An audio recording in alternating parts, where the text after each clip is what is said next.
Just before lunch, we're going to finish off with Aaron Thompson, who is the Senior Executive Officer for RACP Victoria and Tasmania, and he kind of has oversight of all the college operations here. And he's going to talk about transitioning from an advanced trainee to a fellow from a college perspective. So thanks everyone. Yes, I'll be touching on that and also some resources that are useful for late stage advanced trainees and new fellows, but a lot of those are in the gift bags you've received. There's a USB in there, and a lot of this information is in there. So I might cross over some of that given time constraints we've got today, but I'll let you know which bits and pieces are in there.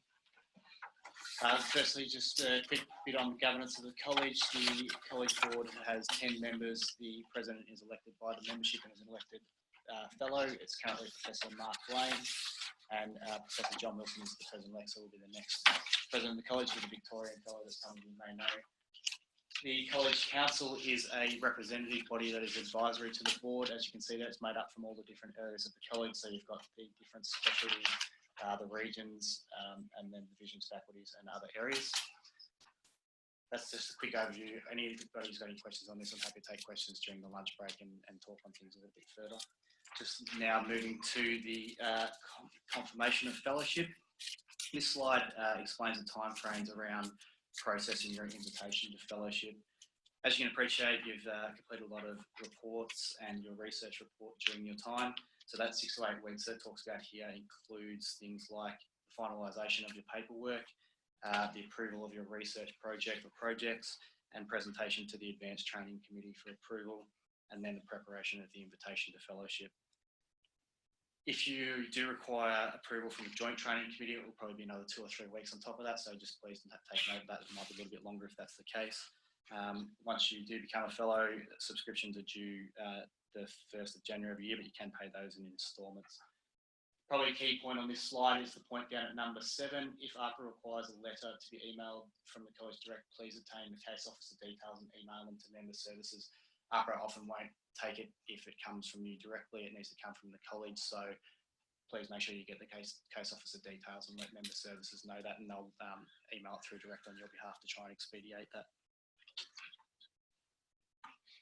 Testamen and graduation ceremony. So the testamen are your fellowship certificates issued by the college to show that the trainee or ATP has completed the requirements of the training program. The testamen doesn't have your specialty on it. It confirms that you are a fellow of the college though. It's important to note that when you get this testamen is that it will be posted out to you by the registered post. So please make sure your details are up to date. You can do that through my RACP website, which I'll talk about a little bit later. If you do think you may be overseas or interstate or something like that and you won't be around to accept it and sign for it, it might be worth changing your postal address to a family or a friend or somebody who can. But if that's going to be the situation, again, contact the college and we can help you out with that. The ceremony, so as lists up here, you'll be invited to attend the college ceremony. These are held twice a year in different locations. One's always where the college congress is, which next year is in Auckland in May 2019. The second, and there may be a third one, perhaps in 2019, will be advised early in 2019 where they will be in Australia most likely. The member services team will email you an invitation to attend ceremony. If you're planning on attending, please respond as soon as you can. Places can be limited, particularly around the number of guests that you might want to bring. Most people want to bring family and friends along with them. Post-nominals, in most cases, if RACP are able to be appended to your name whilst you're a member of the college, and a new addition from the college is the fellow markers down here, as an example of the adult medicine one, but there's one for all the different divisions, faculties and chapters of the college. These allow you can download this once you're a fellow from my RACP, and you can add that to your letterheads and things like that. I'll move now on to resources. So this one is to how to thrive as a consultant. It gives information around preparing for appraisals and audits, planning workload and meetings, and managing complaints and reports, but also looks at things like continuing professional development, conducting ward rounds, good communication and things like that. So that is on the USB in your gift bag. For those attending online, we'll attempt to get you gift bags and USBs in the next couple of weeks. The New Fellows Orientation Guide, I won't spend a lot of time on this. It goes into a lot more detail, basically what I'm going through today. So things around CPD, wellbeing support, becoming a supervisor and the like, again, that's on your USB. The College Pomegranate podcasts are a useful resource. Episode 28 discusses this topic, so transition to fellowship. It goes through the experiences of 4 fellows transitioning from trainee to fellow. So that's a very useful one for this cohort. Some other ones that are aimed around this sort of target audience are the 3 there. Again, they're all on that USB for you to listen to as you need. There are, as I said, around 30 ones, over 30 when they're done monthly, so keep an eye on those. They're quite interesting and they rank well on downloads. Continuing professional development. Now that you're a fellow, your learning doesn't stop there. You're required by law to keep up your continuous professional development and record it in case you get audited either by the college or by the government. You need to complete 100 points of CPD each year, and that's from different things like conferences, reading articles, supervising, and the like. The My CPD website will assist you to do that, help you to record that, and offer other ways to help you. Planning My Learning is a very useful tool. We recommend that you at the start of the year sit down and plan out your learning for the whole year, and it helps you to keep track of it and work out what you want to do to make sure you don't get to the end of the year and then decide that you need to try and make up 80 or 90 points in the end.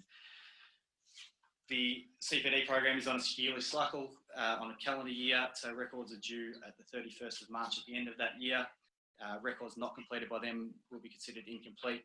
You'll get a reminder, but if you don't complete it, you may get a mandatory audit. So we do advise to try and make sure you get it all in and submitted before the 31st of March. To help you achieve your 100 points is a number of resources that the college has. There is the Supervisor Professional Development workshops, which I'll touch on a little bit later, the Pomegranate Health podcast, which I've talked about, the e-learning library, which are video and audio scenarios inspired by real life experiences and members, and the online professional program, guided case studies and discussions. I won't talk too much on this. This again is on your USB, but the professional practice framework comprises of 10 domains that are essential to expert physician practice and fundamental in serving the health and patients of carers, families and communities. As I'm sure you're all aware, supervisors play a huge part in training for the college. There's over 5,000 members of our college and other college and health professionals that help supervise our trainees throughout their training journey. There's a number of reasons why you might want to become a supervisor. Some of them are listed there, which also includes CPD points, which I've talked about.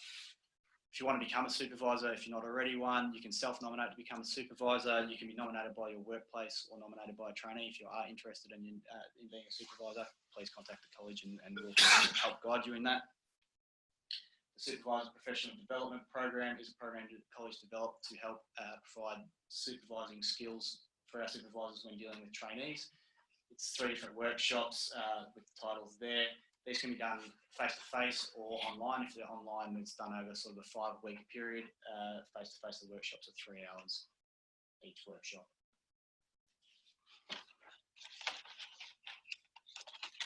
Health and wellbeing is a priority of the new board, so it's something the college will be focusing on a lot more in the next 2-year period of this board.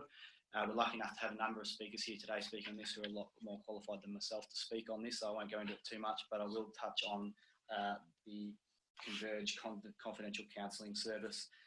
This is a 24/7, 365 confidential professional support for trainees and fellows who are struggling to cope. Any information that you do share with Converge is completely confidential between you and the counsellor. Names and detailed information is not shared with the college or with any other external body. Contact details are there. They're in your bag. There's a plastic card with the contact details for Converge on it, should you need to use the services or to refer a friend or a colleague. There's also a flyer in your gift bag from Converge on the services they provide.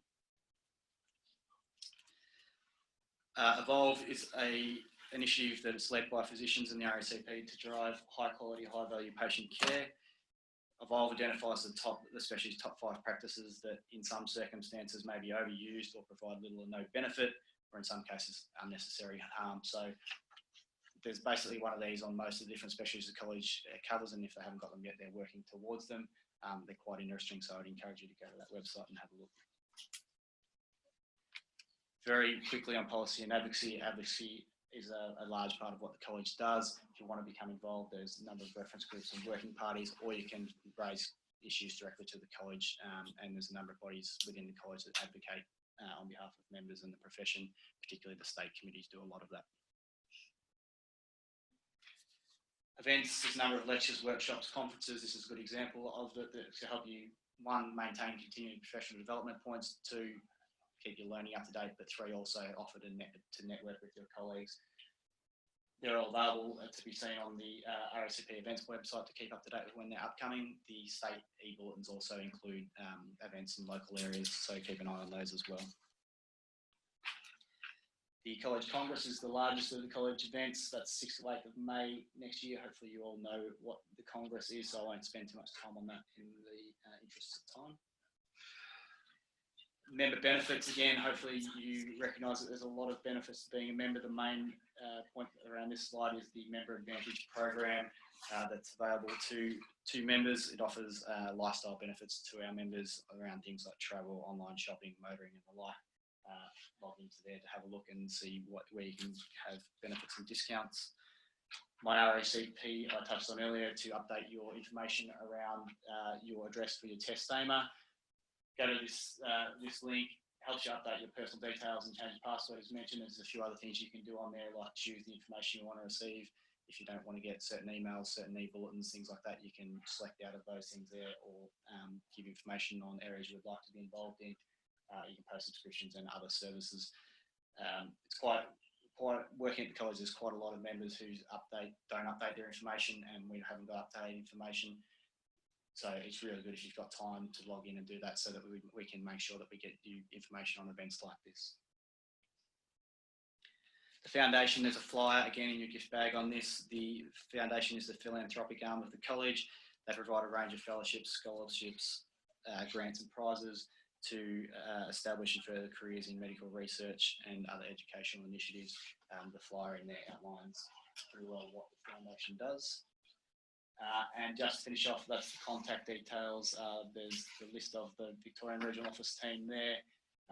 Kerry Ann is our member support officer who's just started. She's down the back of the room. She goes out to a lot of the hospitals to visit trainees and the fellows. So you might see her around. Contact centre details are there. There's also now a live chat on the college website during business hours. So if you prefer that sort of method of contact with the college, you can get online and chat live during business hours to help solve any issues. That's all for me. I will take questions during the lunch break. I think everybody's probably ready for lunch now. I think we'll break and come back at around 10 to 1 if we can. Thanks, everyone.